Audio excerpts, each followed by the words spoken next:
50 שנה הוקמה בישראל האוניברסיטה הפתוחה בתמיכת קרן רוטשילד.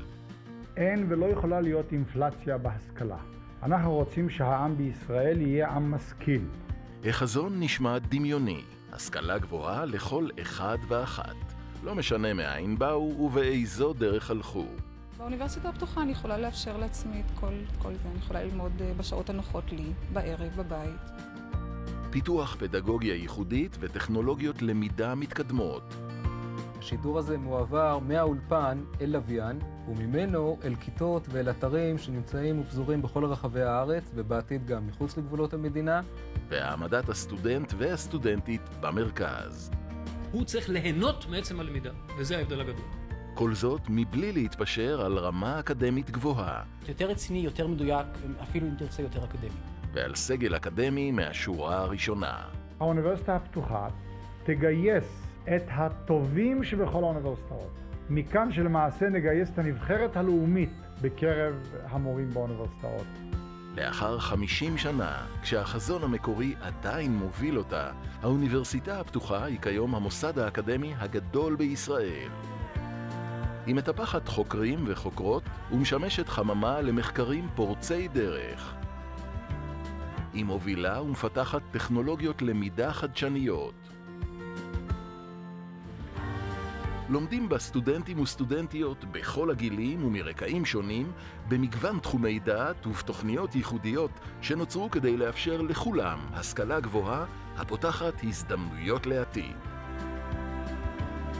במלאת 50 שנה לאוניברסיטה הפתוחה, הלב מתמלא גאווה. האוניברסיטה הפתוחה, ללמוד שאפשר גם אחרת.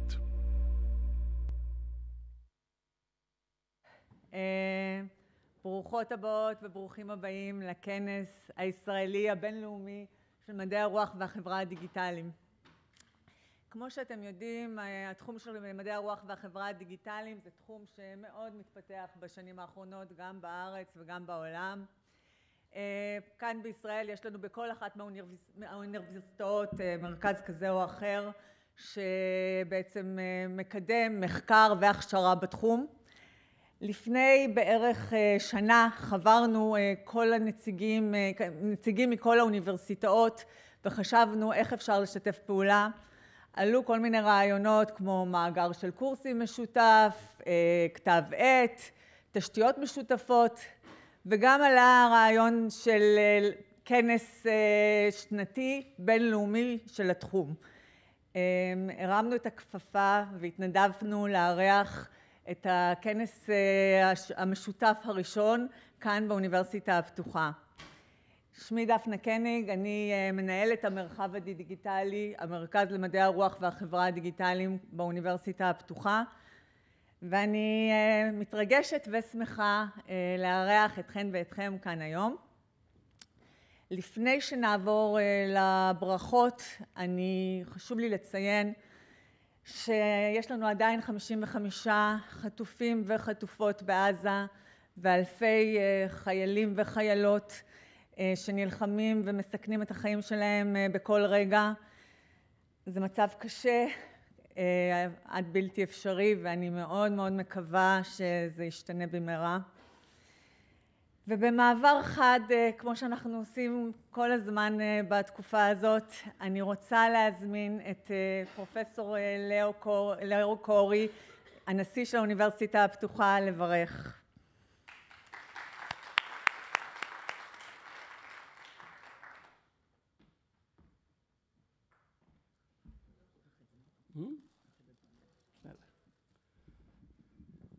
בוקר טוב לכולן, לכולם. אני שמח לברך את באי ובאות הכנס הישראלי הבינלאומי למדעי הרוח והחברה הדיגיטלית. Dear friend Thomas Kollatz from the University of Mainz, welcome. My greetings will be in Hebrew, but they are also directed at you. עבורי זו גאווה ושמחה גדולה לארח את הכנס הזה כאן באוניברסיטה הפתוחה, מאחר ומדובר בתחום שהוא קרוב לליבי.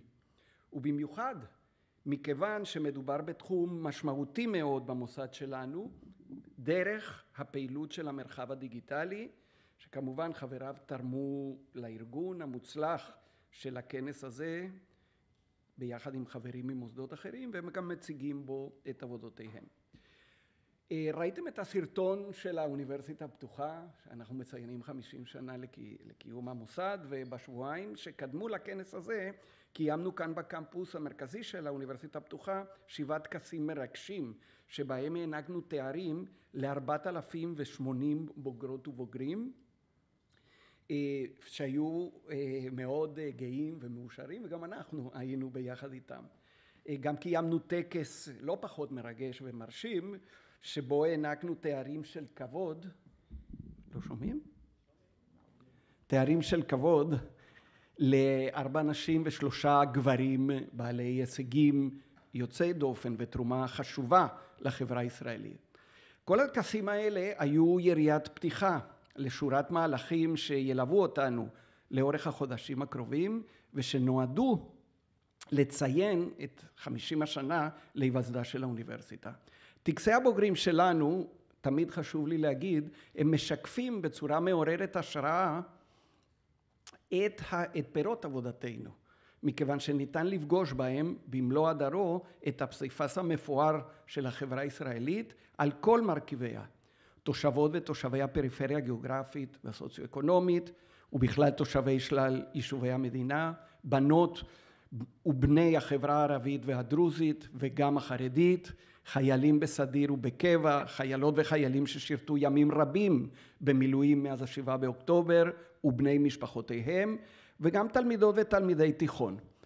חשוב לי תמיד לציין, ולכולנו כאן באוניברסיטה, שקרוב ל50% מבוגרותינו ובוגרינו הם דור ראשון להשכלה גבוהה בקרב משפחותיהם, והמשמעות האדירה של הדבר הזה לטובתם האישית וגם לטובת החוסן והמוביליות החברתית בישראל, ברור שלא דורש הסבר. האוניברסיטה הפתוחה, אני מדגיש גם, היא האוניברסיטה הגדולה בארץ מבחינת מספר הסטודנטים והסטודנטיות שלומדים בה.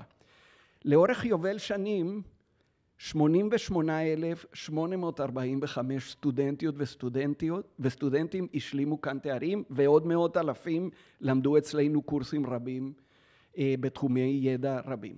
אנחנו מאוד אוהבים למדוד את כל מה שאנחנו עושים בנתונים, ולדעת, לנתח אותם כדי להבין איפה אנחנו, מה אנחנו עושים טוב ומה אנחנו עושים פחות טוב וצריך להשתפר. אני יכול לספר עוד הרבה מאוד דברים טובים על האוניברסיטה, אבל הבוגרים שלנו משתלבים בצורה מאוד משמעותית בחברת ההייטק, אבל אני דווקא ב50 שנה שלנו, אני תמיד אוהב להדגיש שהתרומה המשמעותית של האוניברסיטה הפתוחה לחברה הישראלית בכלל, בעבר ובהווה, לא תמיד זוכה לתעודה ולהוקרה שראויה לה בקרב הציבור הרחב או בקרב מוסדות השכלה גבוהה בארץ, ולכן בזמן שאנחנו עושים את עבודתנו בדרך הטובה ביותר, אנחנו גם מנסים עכשיו שכולם ידעו שאנחנו עושים את עבודתנו בצורה טובה ביותר, והכנס הזה כמובן הוא חלק מן העניין הזה. באופן יותר רלוונטי לכנס הזה, אתם יודעים האוניברסיטה הפתוחה ידועה בקרב קהלים רבים כפורצת דרך בפיתוח ובמימוש של טכנולוגיות חינוכיות חדשניות ובאימוץ שיטות הוראה ייחודיות.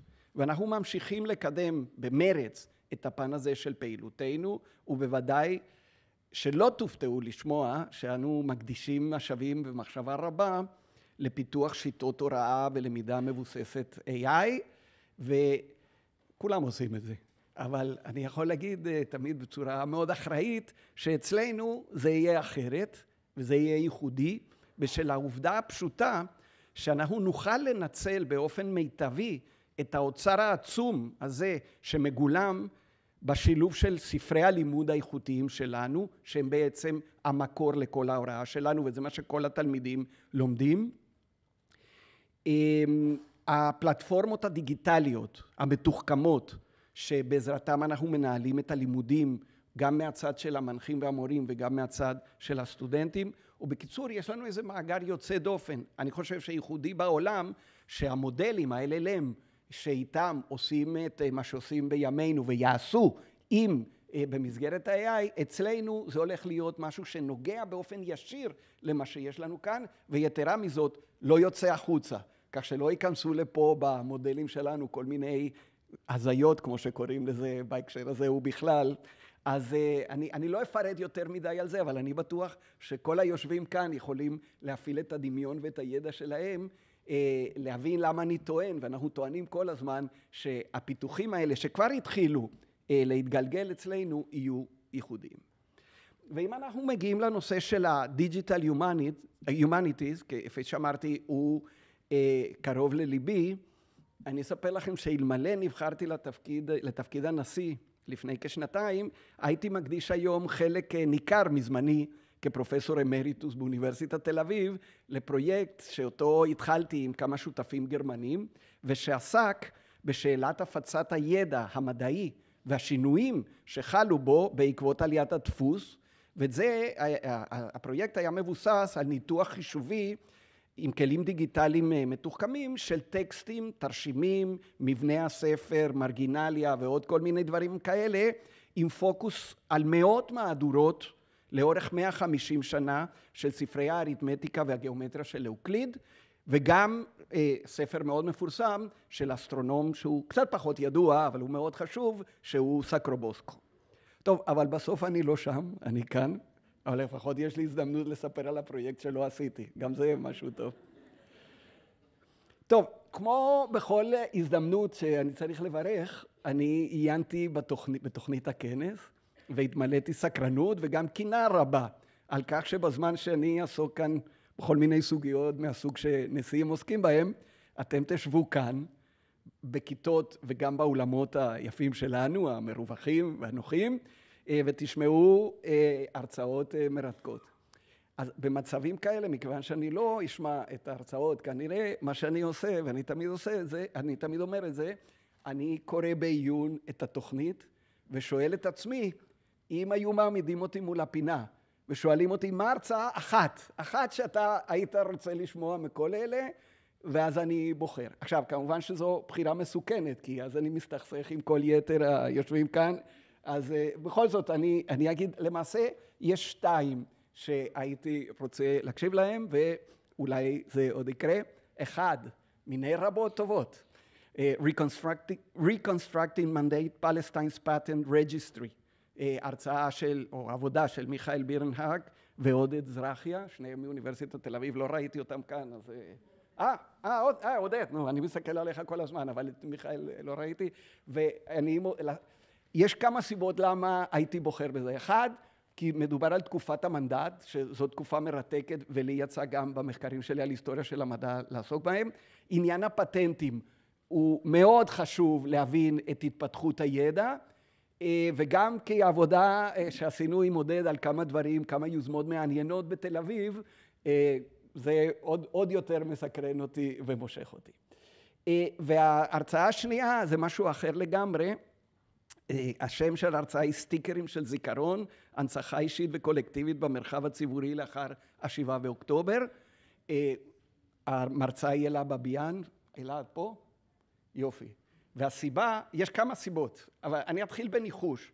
עד מאלומים, נכון? מקיבוץ אלומים? לא? אז ניחשתי לא נכון, אבל זה עוד יותר מושך אותי.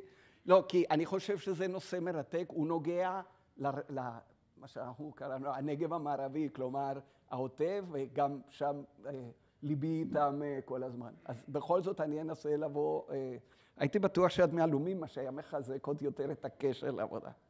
טוב, אבל אני גם בזה כנראה, זו בחירה תיאורטית, כל ההרצאות הן מעניינות, והייתי רוצה לשמוע את כולם. וכמובן אני לא יכול לסיים בלי להתייחס למצב המורכב שאנו חיים בו, הולך ונהיה יותר מורכב, ותמיד נשאלת שאלה איך במציאות הזו אנחנו ממשיכים לעסוק במחקר אקדמי שלא תמיד קשור באופן ישיר למציאות, אבל לדעתי הוא תמיד קשור למציאות. כי אני חושב שתרומתנו כאנשי אקדמיה היא לא רק במחקר, תרומתנו באקדמיה היא לא רק במחקר וההוראה בנושאים הספציפיים והמעניינים האלה, שבהם אנחנו עוסקים, כולל נושאים חלקם, חלק מאיתנו עוסקים בנושאים בוערים יותר, חלק פחות, אבל תרומתנו היא גם בעצם האמירה על ערך המחקר מבוסס העובדות, והקריאה הביקורתית המושכלת של המתרחש לנגד עינינו. הערך של הידע והלמידה זו החלופה שאנו בוחרים אל מול שטף ידיעות הכזב, השיח הרדוד והפופוליסטי, והניסיון לקעקע את המקום המרכזי של המדע והמחקר האקדמי בכלל בעולמנו. המגמות האלה שולטות היום בשיח, וחובתנו, בשביל זה אנחנו כאן, היא להילחם נגד המגמות האלה. גם בזמנים מורכבים, כמו הזמנים שאנו חיים בהם, המשך פעילותנו האקדמית במחקר והוראה, מאפשר מידה מסוימת של נחמה ושל שפיות בוודאי, ומקרינה באופן חיובי על הסביבה כולה, ולכן יש חשיבות רבה להמשך קיומם של כנסים מהסוג הזה, ובכלל מחקר אקדמי, ולכן אני שמח שהאוניברסיטה הפתוחה נותנת חלק פעיל ומרכזי בארגון ועידוד של מחקר ופעילות אקדמית. ולבסוף, אינני יכול שלא לחזור ולהזכיר, כבר הוזכרו כי בזמן שאנחנו מקיימים את הכנס והפעילות האקדמית שלנו, עדיין נותרו בעזה 55 חטופות וחטופים, מהם 33 שמוגדרים כחללים. אנחנו נמשיך להיאבק למען השבתם, ונמשיך לקרוא לשרי הממשלה ולמי שעומד בראשה להתעלות מעל כל שיקול פוליטי קטנוני, ולעשות הכל למען שחרורם, ויפה שעה אחת קודם. לבסוף, הרשו לי להודות למארגנים, למארגני הכנס בכלל, ובפרט לחברינו מהאוניברסיטה הפתוחה, דפנה קניג, שכבר שמעתם אותה כאן, היא מנהלת המרחב הדיגיטלי, ופרופסור גדי סגיב, שהוא ראש המרחב הדיגיטלי. וכמו תמיד, אני שמח להודות לכל חברי הצוות הטכני של האוניברסיטה הפתוחה, שעושים נפלאות בתמיכה הלוגיסטית, תמיד בצניעות וביעילות מרבית, ומאפשרים קיום מוצלח של כנסים כאלה, כאן במוסד שלנו. אז אני מאחל לכם ולכן דיונים פוריים והמשך פעילות מחקרית מוצלחת. תודה.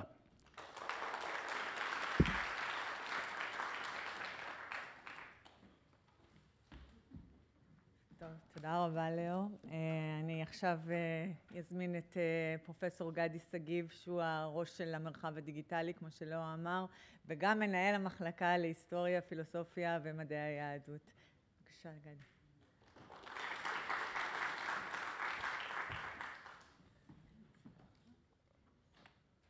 אוקיי. בוקר טוב לכולן ולכולם, ברוכות וברוכים הבאים לאוניברסיטה הפתוחה. הכנס הזה הוא מתקיים באוניברסיטה הפתוחה, אבל הוא בעצם לא כנס שלנו. הוא כנס של משהו שהוא גדול מאיתנו, והכוונה היא לשותפות בין אוניברסיטאית של מדעי הרוח והחברה הדיגיטליים בישראל.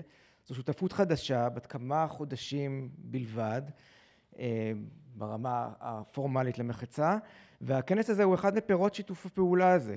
שיתופי פעולה כאלה אינם נפוצים במדעי הרוח בכלל, רוב חוקרי מחקרי מדעי הרוח הם מחקרים אישיים, ולכן בעיניי מגמה כזאת שנמצאת בתחום מדעי הרוח הדיגיטליים, אבל גם בשותפות הזאת, היא מגמה שהיא לא רק חשובה אלא גם מרגשת בעיניי. הכנס הזה הוא מיוחד לא רק מכיוון שהוא תוצר פומבי ראשון של השותפות, אלא מכיוון שהוא לא כולל רק תוצרי מחקר, אלא גם תוצרי אומנות. תוצרי אומנות כוללים גם יצירות שהוגשו לכנס במקביל להגשת הצעות להרצאות ולפוסטרים, ויש גם תערוכה מרכזית בגלריית הניו מדיה של האוניברסיטה הפתוחה, תערוכה של האומן מישל פלטניק, שנפתחת באופן חגיגי היום בכנס הזה.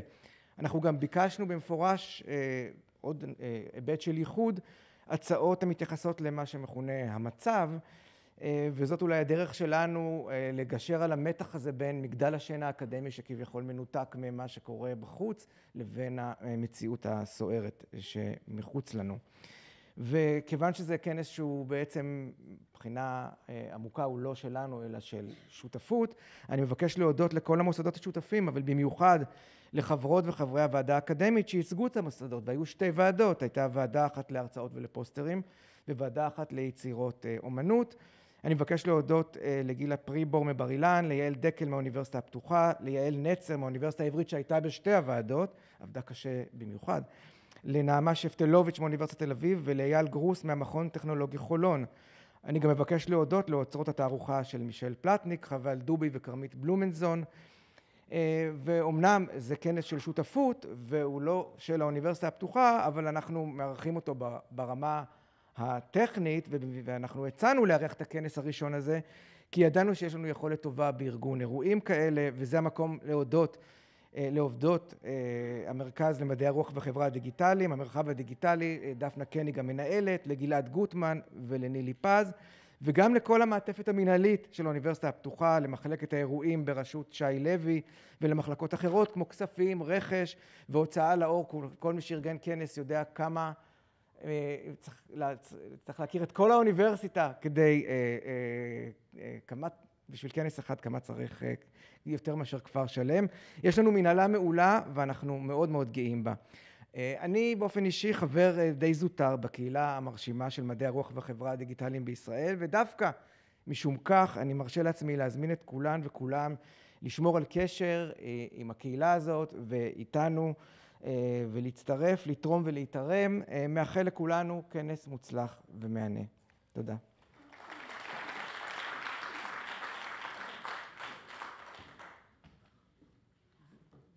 לא, זה לא שלי. טלפון? אוקיי. טוב, אז כדי להציג את ההרצאת פתיחה, אני אעבור לאנגלית. So, as I said in the beginning, this is an international conference. And as you all know, while we were preparing for the conference, we knew it won't be easy to get to Israel as we are in the war situation. And it wasn't easy for Thomas to arrive here. His flight was canceled, but Thomas had some very creative ideas. And I am very happy that despite all the challenges, he is here. So, Thomas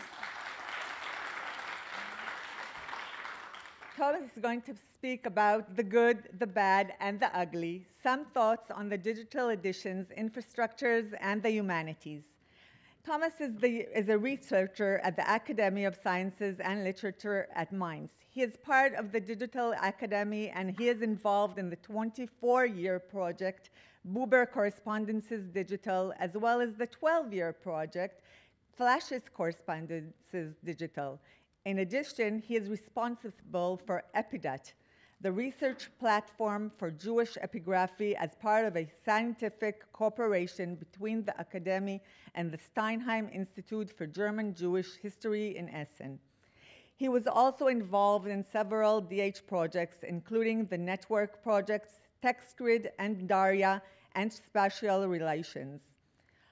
I also have learned that he's happily married and has 2 grown daughters. So please warmly welcome Thomas Kollatz.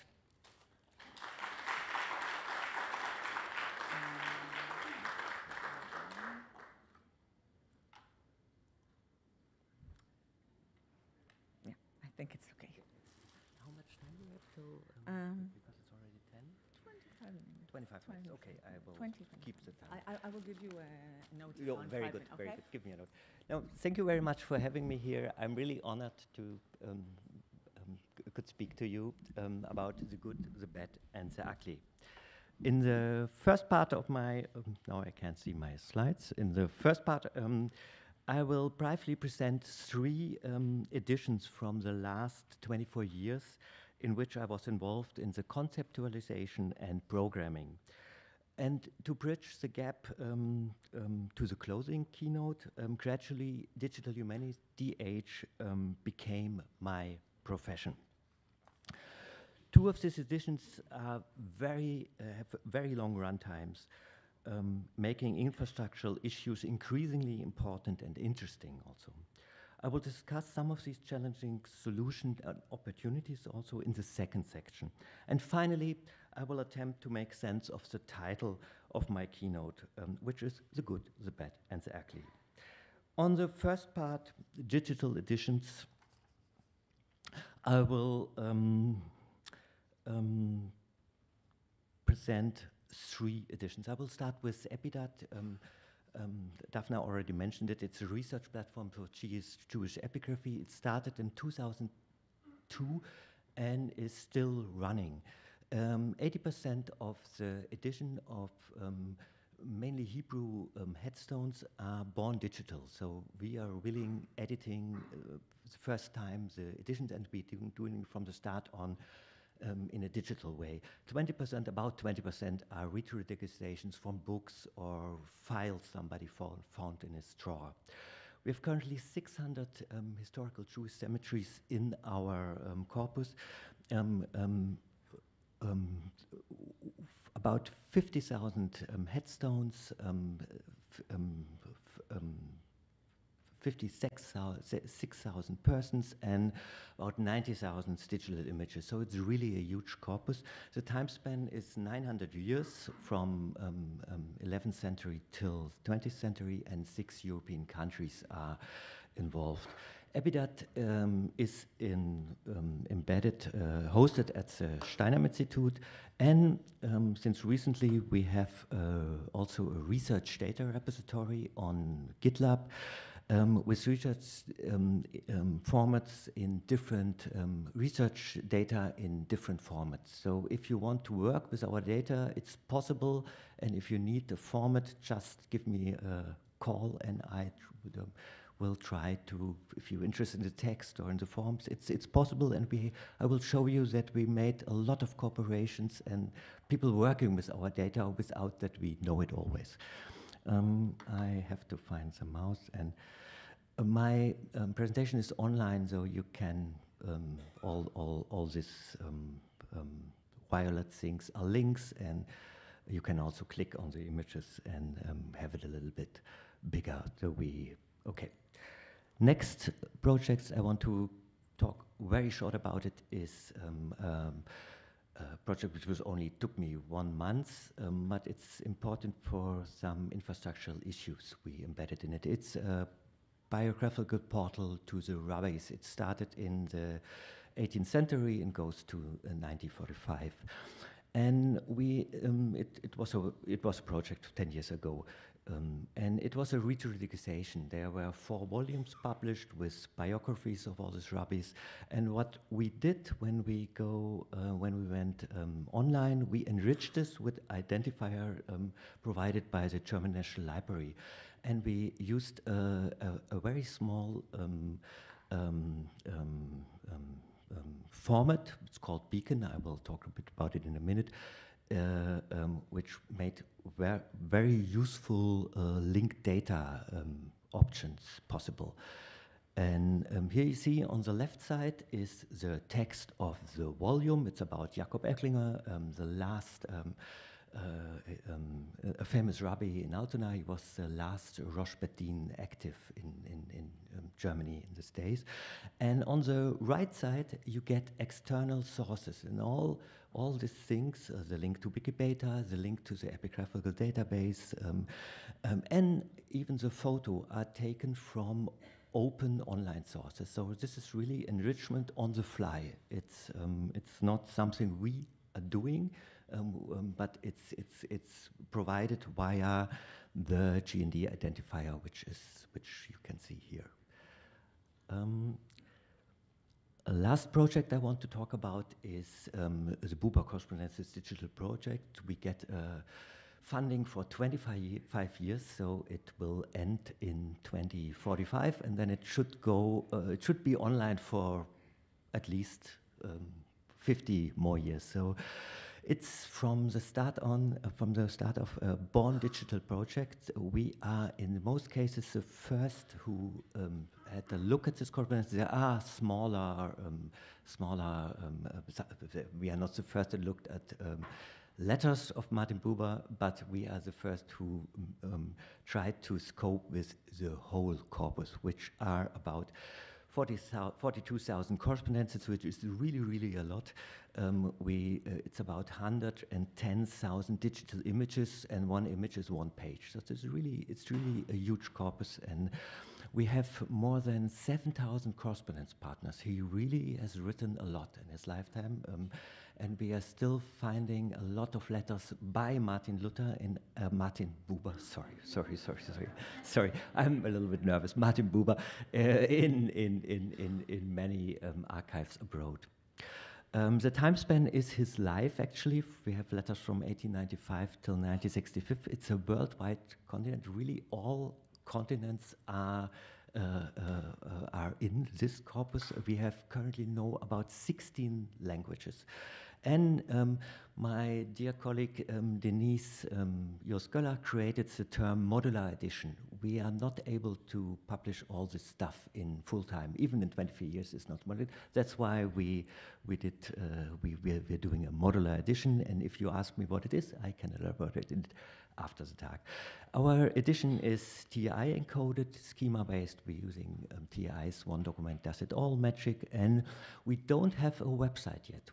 But from day one, all our data are hosted in a repository where you can access them, even in initial state. We have a lot of approved data, but it's open from day one, and it's very important if you have such long-time projects. So this was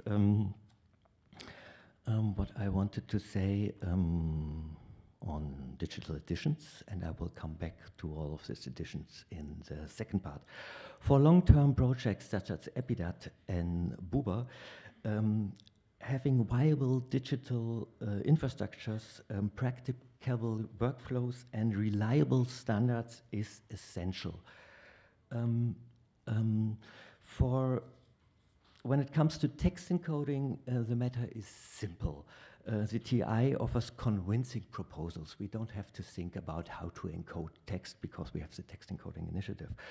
And for the Buber ProText, we customized via one document does it all, ODD, the TI, so we have a defined set of elements and attributes taken from the guidelines and built our own Buber guidelines fully based on TI. For the inscriptions project, there is a subset of TI called Epidoc, which I'm in the Developers Council. This is an international collaboration, and very interesting to talk to colleagues which completely different inscriptions tradition, Latin, Greek, Arabic, Buddhistic. We have a lot of, we are a small circle, but we have all inscription traditions, epigraphic traditions in our scope, actually, which is fun. And so for inscriptions, we took Epidoc. So for text, it's very easy. For metadata, the spectrum is considerably broader, and all these standards are we're using to make our data interoperable, to communicate with others and make them available for third-party projects. Beacon, Wikidata, TI header, European data model, the correspondence metadata interchange format, and the cultural graph interchange format we are currently using. And I will elaborate on Beacon, the SMIF, the correspondence metadata interchange, and the cultural graph interchange format. On the right side, you see this stoplight system, green, red light, what we are using in the project. And the cultural graph interchange format will also be used in the Buber project because it's an RDF triple-like style, and we should do it, and we will do it. Let's start with Beacon. Keep it simple. Beacon is a very, very, very simple line-oriented text format that is encoded in UTF-8 and ends with a line break. This is from the description. It's really easy. It is based on the latest version of the Beacon specification, and which can be found on GitHub. Let's have a look on a Beacon file. A Beacon file is actually a list of identifiers with a very small header that tells you, I'm a Beacon file, please use for all these identifiers down there this prefix, and if you want to find, based on this identifier, an entry, put the identifier here. This is the feed where you can find this file, and the person responsible for it is named here, and the institution, and blah, blah, blah, the update. And we did the same for the project on the rabbis. Here, and you find the highlighted identifier is an identifier you have already seen of Ettlinger. And this allows us, here we have the main page of the German National Library. This allows us to enrich our data with information from very different sources. We know that he's male, we get his birth date, we get his birthplace, we get lots of work of him, and in this external database, we have a link on our database, which is very, very useful to make this kind of data interoperable. And what I like about it is how easy it's done. It's really, infrastructure can be very easy. It's normally is not, but this is a very good example how easy it is. And we are currently working on making something like this possible for Wikidata entries, which is becoming more and more important for us. Also very useful for a correspondence project is the web service Correspsearch, which is also a collaborative project. It was initiated by the special interest group Correspondences of the TI. And what the piece of code is text encoding, which you will find in every letters project based on TI. It has a course description, and in this course description you find two actions, one sent, one received, and so you have a sender and a receiver. It's really easy and it's very structured, and the ref attribute points to an authority file. And with this 12 lines of code, you can do a lot. And the web service Correspsearch assembles and analyzes files in the correspondence metadata interchange format, which is based on the text extension Correspseq developed by TI Correspseq. So it's also a very easy standard and very powerful. And with Swift Version 2, which was published a year ago, it allows you to even make statements about entities to relate to a letter. So here we can give this information that this letter has a language German, and that in this letter organizations mentioned, namely the University Bibliothek of Prague. And with Correspsearch, you can search through a large number of digital and printed correspondence edition using sender, addressee, place, date, and full text, among other criteria. The search result can be explored or refined using various filter options and visualizations. A timeline, a map, and network is provided. We don't have to think about it. It's provided by Correspsearch web service. Buba has currently 300 units, correspondences in digital infrastructure, and remember, we don't have a website yet. So, but our letters are our approved letters, where we are happy with, are already in Correspsearch. And then we get a time span and a network visualization, which is for an ego network like Buba very boring. You have Buba in the middle and his correspondence around it. So this is boring, but we thought of something more sophisticated, which I'll show you in a minute. But what is really interesting is that we now can do a full text search on our text, which are not published on our website because we don't have one. If I do it, and I'm looking for Keudel because Keudel will be important in a minute. And it's here, and now it's a live search in Keudel, and we found in Correspsearch, which has 100,000 of letters, and we found 4 letters. And it's we get a visualization of a letter text and also our abstracts we provide in our data. So we get some information on our projects, and not only we, also other people outside. So it's really useful to have it. And now I have to find my way back.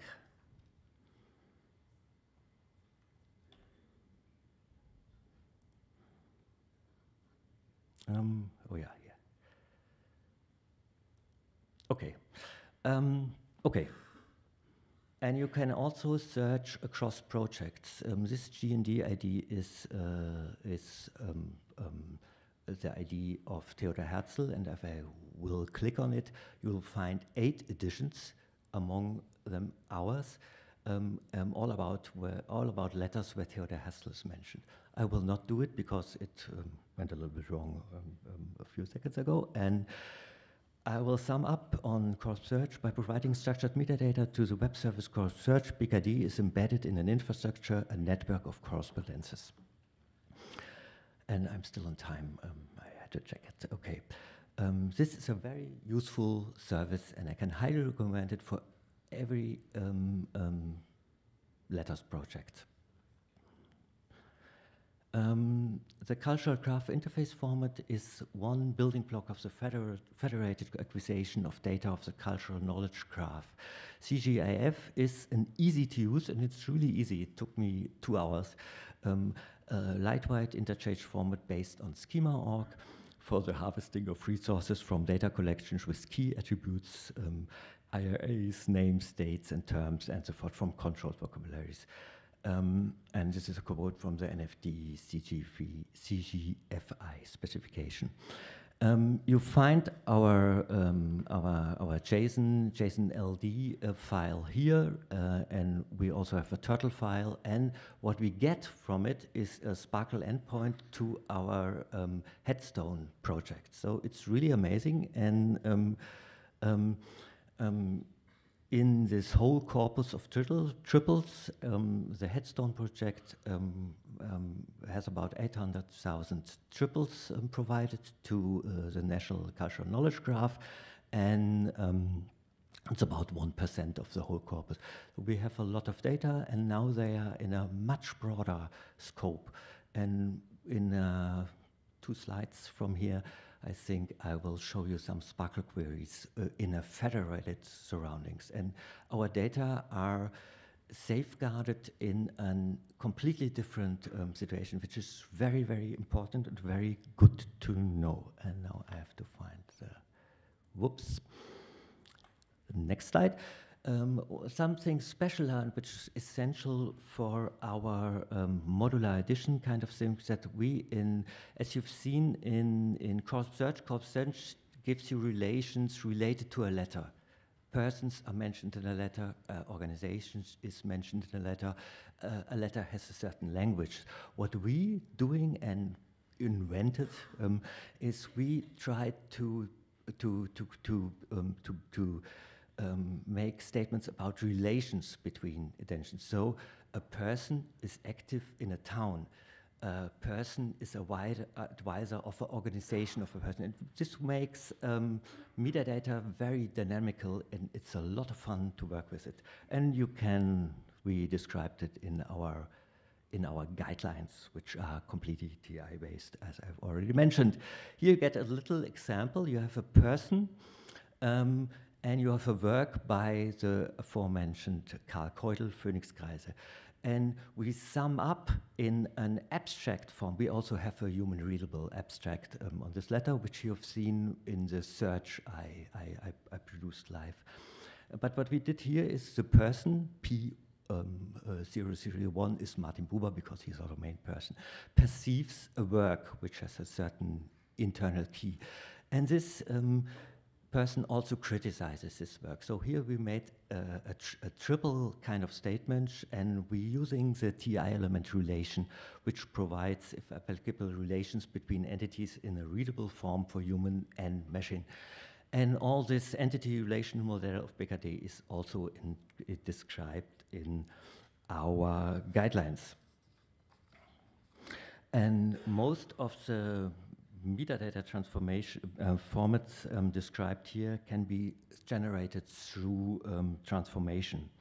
Each and every transformation can be considered as proof of concept of the respective data model. Transformation is essential for digital projects because that your data work within your own small world it should be normal. But if you manage to transform them in a completely different surrounding and they still work, then you know you're on the good side. 5 minutes. I think I will make it. I will skip something. The best thing to do with your data will be thought of by someone else. Now I show you in a quick few things other people have done with our projects. And let's start with the Buber project. We had a student project by my dear, meanwhile she's a colleague, not a student anymore, Linnea Söhn, and she looked at our entity relations model and thought, hey, this would be fun, and we started with Theodor Herzl. In the beginning it was the only correspondences we had at hand, so we developed all our model on data model for Buber on 60 letters between Buber and Theodor Herzl. And what she found out, she asked, show me the relations.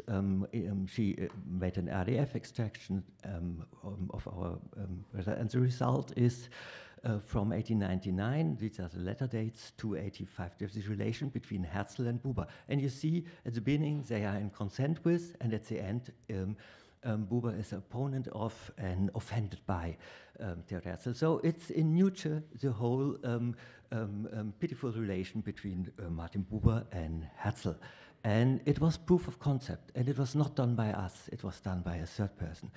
Same thing we did with my colleague Professor Kuchera from Gießen University. He is a Neo4j aficionado, and he said, hey, your data are very relational, let's play with it. And we put it in a Neo4j graph database, and here you see the visualization that, where you can see in a visual form that Karl Keudel and Welch are both employees of university. Of the University Prague, and that they are in this letter Felix Welch criticized a certain work. And really, last Thursday, Andreas gave me a call and said, hey, Thomas, I applied our Neo4j database with a model context protocol, which is open source, integrated in the proprietary 2 minutes. Yes, I will be ready soon. Integrated in Claude Sonnet. And here is the result of Claude Sonnet. I'm usually very skeptical about LLMs and AI. I'm not a fan of it. But here it's an LLM which is not hallucinating and not making me happy because it wants to give me some answer. It's based on our database and our structured data. And it is really an amazing result. Felix Welch describes himself as a friend. Keudel and Welch are both employees, and Welch and Buber criticizes his work. This is in Nietzsche, the whole conversation in this captured in 4 letters. Very good result. We did the same, and here we have some Sparkle queries on Epidat. We can enrich data with this query. We will get the gender and birthdays and place, which we don't have on a Hedson. A Jewish Hedson never mentions the birthplace. So it's possible in a federated search, and we can count inscriptions and make nice visualizations of it. Here you see that Koblenz, Mainz, Worms are the oldest cemeteries. We asked for cemeteries before 1500. And now I'm on, and we did the same thing. We shared our data with Epidat. We have a hackathon project done by people I didn't know. We have a web app which uses the geocoordinates provided in Epidat, so we'll find also data of our Jewish cemetery. We even did terrestrial, we had colleagues which had a terrestrial laser scan of the Mainz cemetery, which is one of the 3 oldest one in Germany, and we connected it with our data. And there is there's a nice film. If you click on it later, it's all moving, and you can really visit this very famous cemetery. Digital humanities, and it's the last slide. The humanities, whether digital or non-digital, are based on critical thinking. Sources should be accessible, results should be verifiable. It should be, it's not always so, but it's very important. And in the humanities, it's essential that we evaluate our standards, applied methods, and workflows, and this applies equally to both digital and non-digital humanities. The FAIR principles are very important. Your data should be findable, accessible, interoperable, reusable, and that applies for data, metadata, and infrastructure. Good is sharing data, providing APIs and interfaces, safeguarding your infrastructure. And it's especially a challenge when you have projects that have such a long time runtime than ours. And really a recommendation is to look at the principles provided by the Canadian Endings Project. I will not click on it. BAT is data lost, metadata lost, infrastructure lost, and it actually happens with our EDM data. We provided data for Europeana, and it was a lot of work, and Europeana isn't hosting them anymore, and I don't know why. This is bad, this should not be happen, and this is a bad, this is not a good infrastructure. Ugly, what is ugly? An ugly AP is better than none. And maybe static HTML, which I'm getting more and more a friend of, is the new good. It was considered very ugly when I started in 1998. And now I'm at the end. The showdown may begin. The good, the bad, and the ugly. I'm looking forward to your questions. And here are some credits of my colleagues. Some of them are in the room. It's really not a work of a single person. It's really collaborative. I'm not the only one who's doing it. And thank you very much for your attention. And